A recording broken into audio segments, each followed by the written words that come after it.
લક્ષ્ય ન્યૂઝ, એક નજર, એક લક્ષ્ય. કલોલ હાઈવે પર રિક્ષા પલટી ખાતા બંને ઈજા. કલોલ હાઈવે પરથી રિક્ષાએ અચાનક પલટી ખાધી હતી. કલોલના સૈજ ગામથી સર્વિસ રોડ રિક્ષા ચાલકનું સ્ટીરિંગ પરથી કાબુ ગુમાવતા પલટી મારી ગઈ હતી. રિક્ષામાં કુલ 4 લોકો સવાર હતા, જેમાંથી બેને ગંભીર ઈજાઓ પહોંચી હતી. ઘટનાની જાણ થતાં 108ના પાયલોટ ડ્રાઈવર દ્વારા ઘટના સ્થળે પહોંચી જતા ઈજાગ્રસ્તોને નજીકની હોસ્પિટલમાં ખસેડવામાં આવ્યા. બ્યુરો રિપોર્ટ સંજય નાયક.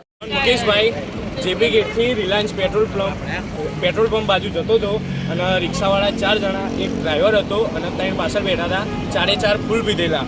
એમાં રિક્ષાવાળાને કંટ્રોલ ના રહ્યું ચલાવનારને, એટલે પહેલાં આમ ગઈ રિક્ષા અને પછી હું બાઇક લઈને જતો હતો. મારી ઉપર આવ્યું તો મેં એમને બચાવવા માટે મેં મારું બાઇક અંદર માટીમાં નાખ્યું. ત્યારે જઈને એમનું એ થયું, પણ તોય એમને કંટ્રોલ વધારે ના રહ્યું અને રિક્ષા આ પલટી ખાઈ ગઈ અને એમને વધારે વાગ્યું છે.